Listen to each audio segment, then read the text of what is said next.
Yang pemirsa, PDI Perjuangan mulai dilirik oleh sejumlah kandidat calon gubernur sebagai kendaraan politik untuk melenggang ke kursi DKI 1. Ya, namun sejumlah pengamat politik memperkirakan bahwa PDI Perjuangan akan mengusung kadernya sendiri karena PDI Perjuangan merupakan satu-satunya partai yang bisa mencalonkan sendiri tanpa adanya koalisi. Pembukaan pendaftaran bakal calon gubernur DKI Jakarta oleh PDI Perjuangan tidak disia-siakan oleh sejumlah kandidat yang akan bertarung pada Pilkada DKI Jakarta. Sejak dibuka kemarin, setidaknya ada 2 kandidat dari eksternal partai yang telah mendaftarkan diri, yakni Ketua Umum Partai Bulan Bintang Yusril Iza Mahendra dan politisi Demokrat Hasnaini Muin.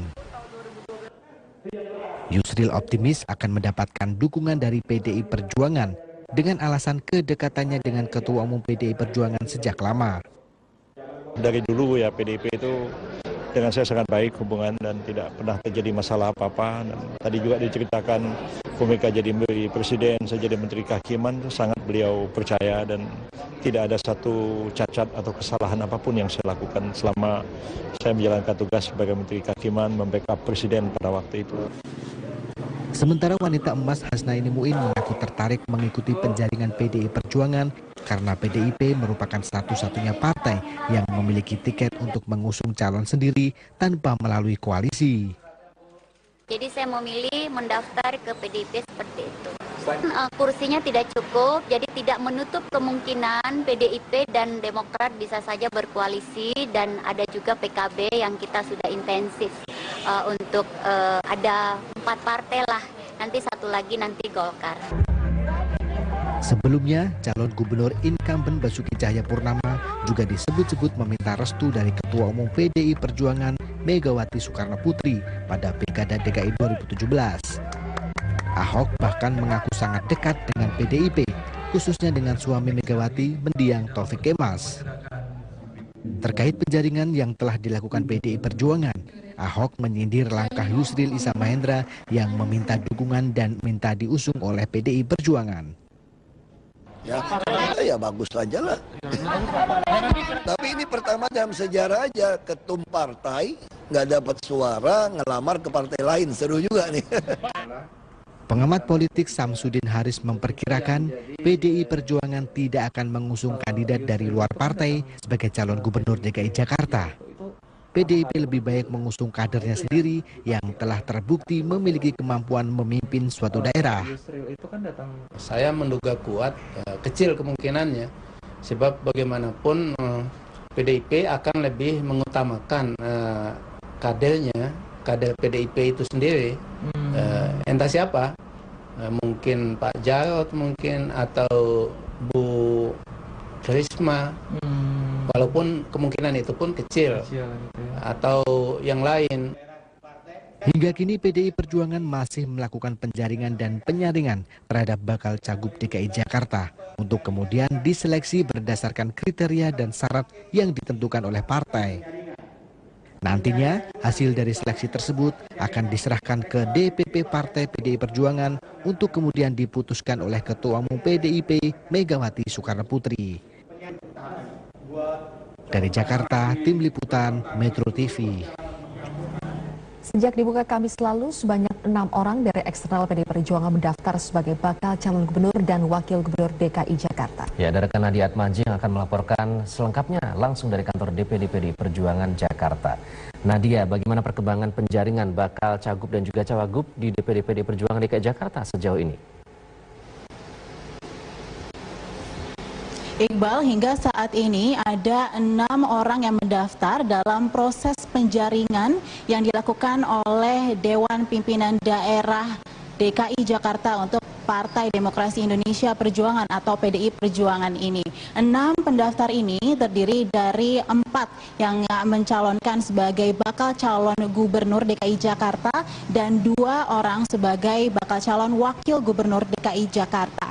Untuk hari pertama ini ada Yusril Iza Mahendra pada hari Kamis yang notabene merupakan Ketua Umum Partai Bulan Bintang. Sementara pada hari kedua ada pendaftar dari kader Partai Demokrat yakni Hasnaini Muin. Sementara 4 calon lainnya ini tidak berlatar belakang politik yakni bernama Riza Falino, Rustami Vilano, kemudian ada Teguh Santosa, Abdul Rani, dan yang paling baru pada pagi hari ini pendaftar bernama Harun Al-Rashid. Proses yang dilakukan saat ini adalah penjaringan yang tidak hanya dilakukan di DPD saja, tetapi juga di DPC dan juga DPP. Dan proses penjaringan ini berlangsung selama waktu yang belum ditentukan oleh DPD Jakarta. Kemudian selanjutnya pihak DPD akan melakukan verifikasi terkait dengan formulir yang telah diisi oleh pendaftar. Formulir ini ada 6 formulir, diantaranya adalah data diri, pernyataan sehat jasmani dan rohani, pernyataan berkelakuan baik, dan ada juga pernyataan akan mundur dari jabatan baik di tingkat partai, fungsional, dan juga dari struktural di dalam negeri. Juga dinyatakan dalam formulir bahwa akan tunduk dan setia pada Pancasila, Undang-Undang Dasar 1945, dan juga peraturan PDI Perjuangan. Nantinya setelah proses penyaringan ini akan diberikan nama-nama kepada DPP. Dan sudah bersama saya saat ini Bam Gembong Warsono yang merupakan Wakil Ketua Bidang Pemenangan Pemilu. Saya akan menanyakan pada beliau terkait dengan proses yang dilakukan saat ini penjaringan PDIP, apa saja kriteria-kriteria untuk mendapatkan calon gubernur, bakal calon gubernur, dan bakal calon wakil gubernur. Pak Gembong, bisa dijelaskan seperti apa kriteria dan juga yang dicari dari calon eksternal ini, Pak? Terima kasih, Mbak. Jadi ketika kita bicara mencari figur terbaik untuk pemimpin DKI Jakarta 5 tahun ke depan, maka hari-hari ini PDI Perjuangan Provinsi DKI Jakarta sedang membuka pendaftaran dalam rangka memberikan kesempatan kepada semua putra-putri terbaik untuk bisa berkiprah bersama-sama membangun DKI Jakarta untuk 5 tahun ke depan. Menarik untuk melihat posisi PDI Perjuangan dalam peta politik di DKI Jakarta, Pak. Melihat lebih dari 20 kursi di DPRD DKI Jakarta ini dimiliki oleh PDI Perjuangan. Lalu apakah skenario yang berkembang saat ini yaitu Yusril akan didukung oleh PDI Perjuangan bersama dengan Boy Sadikin, kadernya PDIP? Kemungkinan-kemungkinan itu dalam dunia politik masih sangat terbuka. Namun demikian perlu saya sampaikan bahwa PDI Perjuangan yang bisa mengusung calon sendiri, hari-hari ini kenapa walaupun bisa mengusung masih mencari kader terbaik, ini dalam rangka untuk mencari sosok yang terbaik. Insya Allah dengan cara ini kita PDI Perjuangan akan mendapatkan input calon-calon pemimpin baik internal maupun eksternal yang terbaik untuk membawa Jakarta ke depan menjadi lebih baik. Terima kasih banyak, Pak, atas penjelasannya dalam proses penjaringan dan penyaringan kali ini. Proses ini akan terus berlangsung hingga kurang lebih 1 bulan, dan yang bisa dipastikan saat ini adalah nama ini akan keluar sebelum proses pendaftaran dimulai, yakni pada bulan Agustus 2016 nanti. Untuk sementara demikian, Iqbal dan Zilvia kembali ke studio. Nadia Atmaji melaporkan, terima kasih. Dan dari Partai Banteng kita beralih ke Partai Ka'bah. Ini jalan istilahnya sempat bermasalah. Pemirsa, Muktamar Islah Partai Persatuan Pembangunan hari ini mengagendakan pemilihan Ketua Umum P3 yang baru. Iya, siapa saja yang mewarnai bursa calon Ketua Umum P3? Dan rekan kami Mila Amalia yang akan melaporkan informasi selengkapnya langsung dari arena Muktamar Islah P3 di Asrama Haji Pondok Gede, Jakarta. Mila, bagaimana persaingan bursa Caketum P3 di Muktamar Islah P3?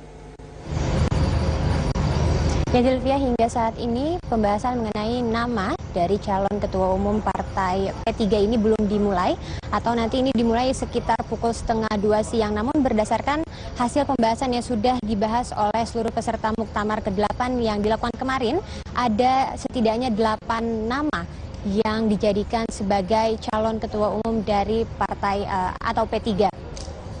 Nama-nama yang muncul ini datang dari 2 kubu, yaitu kubu Jan Faridz, atau berdasarkan dari hasil Muktamar Jakarta ini ada Epiardi Asda dan juga Fernita Darwis. Kedua nama ini menjadi peserta dari Muktamar Jakarta dan menduduki sebagai jabatan Wakil Ketua Umum P3. Sedangkan dari kubu Romi ini mengajukan, atau Romah Hurmuzi sendiri diajukan sebagai calon Ketua Umum Partai P3 ini. Dan di dalam Muktamar Surabaya, Roha Hurmuzi ini menduduki jabatan sebagai Sekretaris Jenderal P3. Namun nama-nama lain ini juga cukup menarik untuk dibahas. Salah satunya adalah Menteri Agama Lukman Hakim Saifuddin yang juga dicalonkan menjadi Ketua Umum P3 dan ini cukup dijagokan untuk nantinya bisa menduduki jabatan Ketua Umum. Namun mengenai jabatannya yang saat ini menduduki sebagai Menteri Agama, P3 sendiri ini menyerahkan kepada Presiden Joko Widodo untuk memutuskan siapa pengganti dari Menteri Agama karena memang hingga saat ini partai P3 sendiri masih membenahi jajaran di dalam internal partai. Kriteria utama yang dicari dari partai P3 ini adalah nama-nama atau orang-orang yang sudah pernah menjabat sebagai pimpinan di DPW dan juga di DPC di dalam satu periode atau di dalam 5 tahun. Sedangkan untuk pemilihannya sendiri ini nantinya akan dipilih dengan menggunakan 2 cara, yaitu aklamasi dan juga pemilihan. Sedangkan untuk pemilihan sendiri ini minimal harus ada 400 suara dari kurang lebih 1.200 peserta yang hak suaranya akan digunakan untuk dapat dijadikan sebagai calon ketua partai. Dan berikut pernyataan dari Amir Uskara, salah satu calon ketua umum P3. Ketua umum. Untuk program kerja yang pertama yang sangat dibutuhkan oleh partai ini adalah konsolidasi internal. Pasca terjadinya konflik memang P3 ini kan bukan cuma kadernya, image masyarakat pun agak minus terhadap kondisi P3 sekarang ini. Sehingga yang perlu dilakukan oleh siapapun yang terpilih menjadi ketua umum nanti adalah konsolidasi internal. Setelah itu baru bisa melakukan ekspansi untuk membesarkan P3.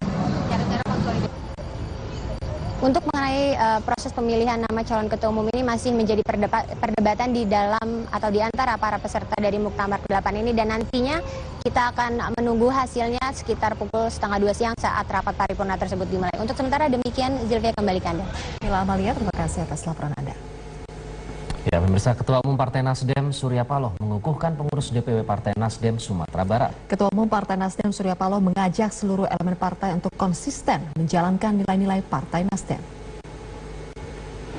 Silat Minang dan tarian persembahan yang dibawakan muda-mudi Minangkabau ini menyambut datangnya Ketua Umum Partai Nasdem Surya Paloh di Ranah Minang, Sumatera Barat. Rombongan Dewan Pengurus Pusat Partai Nasdem yang turut dihadiri sejumlah anggota DPR fraksi Nasdem juga dikalungkan bunga, kain, dan ikat kepala khas yakni salu. Ini merupakan bentuk ramah tamahan khas Minang bagi siapapun tamu yang datang. Surya Paloh mengukuhkan Dewan Pengurus Wilayah Partai Nasdem Sumbar, diantaranya Ketua DPW Syamsur Rahim, serta sejumlah wakil ketua yang membawahi berbagai bidang. Dalam pidato di hadapan 800 kader Nasdem Sumbar, Surya Paloh menekankan nilai-nilai luhur dan cita-cita kemerdekaan, salah satunya keadilan sosial. Surya Paloh juga mengajak agar semua kader dapat konsisten dengan semua nilai yang diamanahkan partai, salah satunya agar kader di daerah tidak membuat gaduh dengan membuat keputusan yang tidak senada dengan pemerintah. Maka dengan seluruh daya upaya, konsentrasi pemikiran yang kita miliki,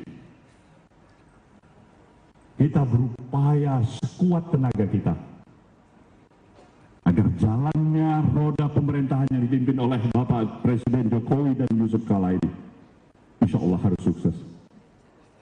Maka kita memang berkepentingan pemerintahan ini sukses. Kita berkepentingan agar pemerintahan ini sukses. Kita menjaga berbagai kemungkinan yang tidak memungkinkan pemerintahan ini untuk tidak berhasil dan sukses. Itu artinya partai pendukung pemerintah. Maka dengan semua upaya yang kita miliki, kita ikut memberikan pikiran-pikiran dan kontribusi apapun yang dibutuhkan. Maka bagi para kader Nasdem, tugas kalian adalah menjadi juru penerang. Kalian juru penerang kepada masyarakat, jelaskan apa itu yang sedang dijalankan oleh program-program kebijakan-kebijakan oleh pemerintah, baik di pusat maupun wilayah dan daerah. Itu tugas kita. Itulah konsekuensi yang melekat kepada kita sebagai partai pendukung pemerintah. Jadi jangan berpikir bahwasanya sekalipun karena ini sistemnya demokrasi yang bebas, Ya, pemerintah ini perlu juga kita koreksi. Saya bilang boleh koreksi, tapi jangan coba-coba untuk mengkhianati. Menghadapi Pilkada 2017, Surya Paloh turut mengajak seluruh mesin partai untuk bekerja agar kembali meraih hasil memuaskan seperti pada Pilkada 2015. Nasdem DPW Sumbar pun meraih penghargaan dari Komite Informasi Publik Sumatera Barat sebagai partai yang terbuka. Dari Padang, Sumatera Barat, Tim Liputan Metro TV. Kami akan kembali dengan informasi olahraga pemirsa, diantaranya isu kepindahan